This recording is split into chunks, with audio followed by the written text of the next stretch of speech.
ಮೂಲ್ಕಿಯ ಬಪ್ಪನಾಡು ಶ್ರೀ ದುರ್ಗಾಪರಮೇಶ್ವರಿ ದೇವಸ್ಥಾನದಲ್ಲಿ ಬ್ರಹ್ಮಕಲಶ ಪುಣ್ಯೋತ್ಸವ ಕಾರ್ಯಕ್ರಮ ವಿಜೃಂಭಣೆಯಿಂದ ನಡೆಯಿತು.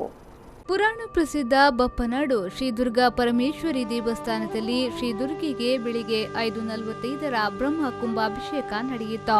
ಬೆಳಿಗ್ಗೆ 3 ಗಂಟೆಗೆ ಪುಣ್ಯ ಹವಾಚನ ಲಕಸಾಭಿಷೇಕ ಪ್ರಾರಂಭಗೊಂಡು ಗಣಯಾಗ ದುರ್ಗಾಯಾಗ ನಡೆದು ನಂತರ ಬ್ರಹ್ಮ ಕುಂಭಾಭಿಷೇಕ ನಡೆಯಿತು.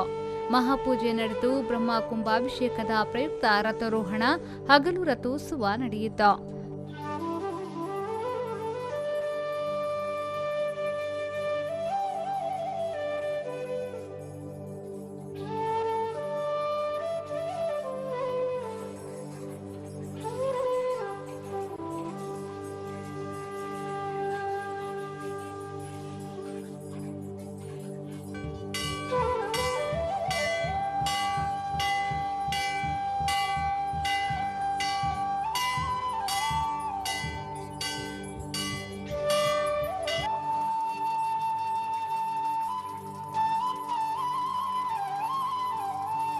ಮಾರ್ಚ್ 14ರಿಂದ ಶ್ರೀ ಕ್ಷೇತ್ರದಲ್ಲಿ ವಿವಿಧ ಧಾರ್ಮಿಕ ಸಾಂಸ್ಕೃತಿಕ ಕಾರ್ಯಕ್ರಮಗಳು ನಡೆಯುತ್ತಿದ್ದು ಪ್ರತಿದಿನ ಹಗಲು ಮತ್ತು ರಾತ್ರಿ ಅನ್ನ ಸಂತರ್ಪಣೆ ನಡೆಯುತ್ತಿದೆ.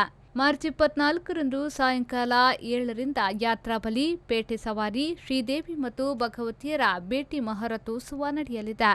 ಮಾರ್ಚ್ 30ರಿಂದ ಏಪ್ರಿಲ್ 6ರವರೆಗೆ ವರ್ಷಾವಧಿ ಜಾತ್ರಾ ಮಹೋತ್ಸವ ನಡೆಯಲಿದ್ದು ಆ ಪ್ರಯುಕ್ತ ಮಾರ್ಚ್ 30ರಂದು ಮಧ್ಯಾಹ್ನ 12 ಗಂಟೆಗೆ ಧ್ವಜಾರೋಹಣ, ಮಾರ್ಚ್ 31ರಿಂದ ಏಪ್ರಿಲ್ 4ರವರೆಗೆ ವಿವಿಧ ಧಾರ್ಮಿಕ ಕಾರ್ಯಕ್ರಮಗಳು, ಏಪ್ರಿಲ್ 5ರಂದು ಮಧ್ಯಾಹ್ನ 12 ಗಂಟೆಗೆ ರಥಾರೋಹಣ, ರಾತ್ರಿ 7:30ಕ್ಕೆ ಉತ್ಸವ ಬಲೆ ಶಯನೋತ್ಸವ, ಏಪ್ರಿಲ್ 6ರಂದು ಬೆಳಿಗ್ಗೆ 7:30ಕ್ಕೆ ಕವಟೋದ್ಘಾಟನೆ, ಸಂಜೆ 7 ಗಂಟೆಗೆ ಶ್ರೀದೇವಿ ಮತ್ತು ಸಸೇತ್ಲು ಭಗವತಿಯರ ಭೇಟಿ ಮಹಾರಥೋತ್ಸವ ಅವಭೃತ ಧ್ವಜಾರೋಹಣ ನಡೆಯಲಿದೆ.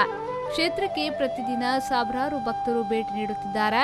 ಬ್ರಹ್ಮಕಲಶೋತ್ಸವ ಯಶಸ್ಸಿಗೆ ಹಲವಾರು ಸಮಿತಿಗಳನ್ನು ರಚಿಸಿದ್ದು 9 ಮಾಕಣಿಯ 32 ಗ್ರಾಮದ ಭಕ್ತರು ಮಾತ್ರವಲ್ಲದೆ ಊರ ಪರವೂರ ನೂರಾರು ಕಾರ್ಯಕರ್ತರು ಶ್ರೀ ಕ್ಷೇತ್ರದಲ್ಲಿ ಸೇವೆ ಸಲ್ಲಿಸುತ್ತಿದ್ದಾರೆ.